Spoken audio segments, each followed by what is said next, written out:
funny we're talking about Ole, and I've told this story before, but it's worth telling again, especially here because you knew him so well. You knew Blackjack Mulligan as well. Yeah. You were close to him, but I had hired, and this is after I got a little bit of control and kind of was in management, and I liked Ole. You're right. He was very much like Vern, and he was just so stubborn and pig-headed, but there was something about him that I just really liked and respected. So he certainly was an office, CNN Center, South Tower kind of a guy, but I didn't want to lose him either. So I sent him down to the power plant. I figured, well, he can't hurt anything down there, and he really was good at teaching because he was passionate about the art form. So I thought, well, that's a good place for him. He'll be happier, and blah blah blah blah blah. Well, let me shut this phone off. I moved him down there, but I had recently hired Blackjack Mulligan. And I did it, I don't want to say as a favor because that's disrespectful, but I wasn't looking to hire someone like Blackjack, but he came along at a certain time, and I don't remember who it was that told me he was a little bit down on his luck, and I thought, with all the years of skill and experience and all that, he'd be a good guy to have down at the power plant. So I hired him. And Blackjack was a very, very loyal guy. Yeah.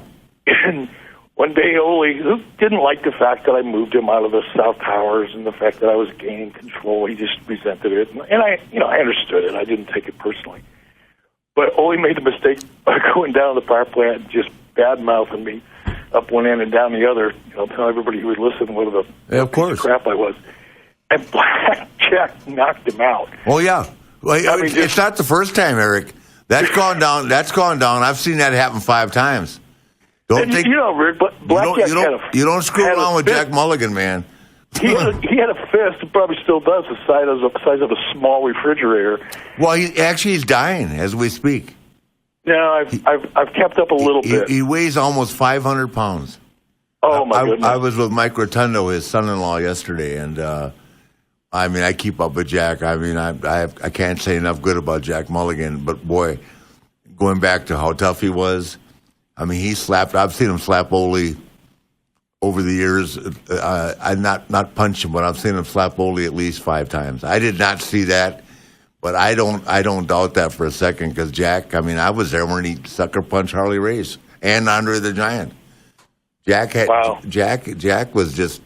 But it says a lot about his loyalty to take up for Eric, at the power plant. Well, he didn't like Ole anyway, and if you gave him a job, and I'm sure he thought highly of the fact you gave him the opportunity, and Jack's a loyal guy. But there's no denying how tough he is, man. Holy cow! My greatest story is he before you came along there, Eric, when George Scott was booking, he hired Jack. This is right after, I'm trying to think, after Crockett sold out. And to be an agent. And George Scott was booking even then for WCW? I thought he had left once WWF. No, he came back. He just came for a couple months. Okay. And so he hired Jack, and we were in Marietta. I tell this story all the time.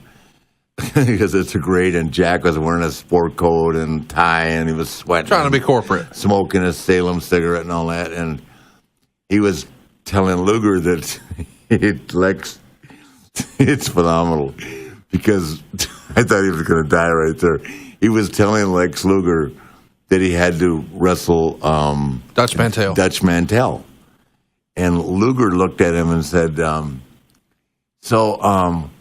why would a Lex Luger, like in the third person, wrestle Dutch Mantell? and Lex could say that, and you know the mentality I'm talking about, right? Yeah. And Jack puffed on that Salem and put it on the floor and stopped and walked out the door. I thought he was going to punch Luger. I looked at Luger and said, Jesus. That's not a smart thing to say to a guy like him. And Jack quit. He walked out the door. Never saw him again. He said to me, he called me and I said, I can't do this. These kids don't have a clue.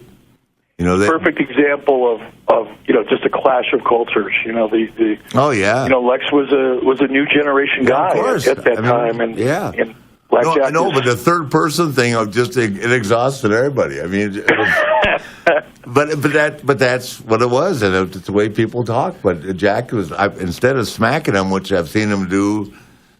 God, what was the karate guy's name? He almost killed in Birmingham.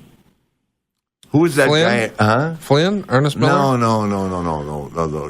Swanker. I can't remember. But yeah, Jack just had a real short attention span. And